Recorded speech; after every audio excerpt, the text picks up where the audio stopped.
मैं पुनः अपनी बात पे आता हूं कि यदि कोई प्रश्न नहीं है तो मैं आप लोगों से इजाजत चाहूंगा, और यदि आपके पास कोई प्रश्न है तो मुझे उसका जवाब देने की मैं खुशी होगी।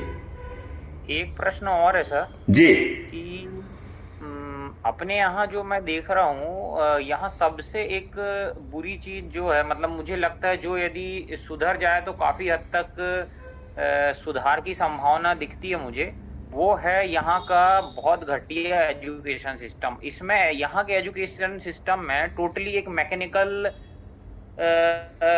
मतलब मैकेनिकल पर्सनैलिटी के लोग पैदा कर रहे हैं, कि मतलब वो है कि जो एक गुलामी प्रवृत्ति के हों कि उनके अंदर एक बार एक टेंडेंसी डाल दी जाए, बस वो उसी को फॉलो करते रहे। दूसरी चीज अवेकनिंग और अवेयरनेस वाली तो कोई बात ही नहीं है। दूसरी चीज घोड़े गधे बैल हाथी सब एक ही उसमें रेस में दौड़ रहे हैं, तो इसके लिए थोड़ा सा आपने क्या सोचे, ये थोड़ा सा बताएं।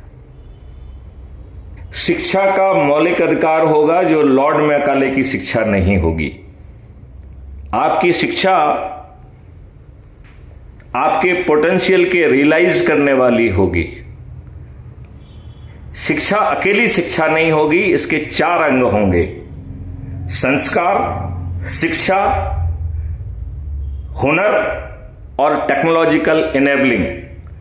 जब ये इंपार्ट कर दिया जाएगा तो 6 महीने का सतत अभ्यास करा के सर्टिफिकेट ऑफ एक्सीलेंस दिया जाएगा।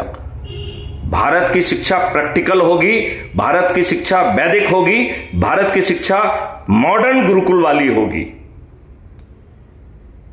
भारत की शिक्षा का मुकाबला विश्व के किसी कोने में नहीं होगा। ये नालंदा जैसे इस संस्थान जो है हजारों की संख्या में प्रकट होंगे और उन्हें राष्ट्रीय संपदा कहा जाएगा, और इन राष्ट्रीय संपदा के निर्माण में भारत सरकार के खजाने से 1 पैसा नहीं लिया जाएगा। मैं इस बारे में आपको कुछ दस्तावेज भेजना चाहूंगा।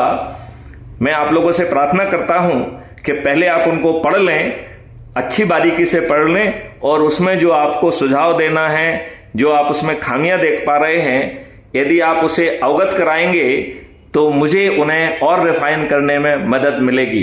मैं आपसे मदद व सुझाव की अपेक्षा करता हूं, आकांक्षा करता हूं। जी जी सर, बहुत बहुत धन्यवाद सर। यदि अब आपकी इजाजत हो तो मैं आप लोगों से विदा लूं। जी जी जी सर, धन्यवाद, आपने अपना समय दिए सर। हाँ जी हाँ जी। Thank you. जय हिंद, जय भारत, वंदे मातरम, जय गुरुदेव।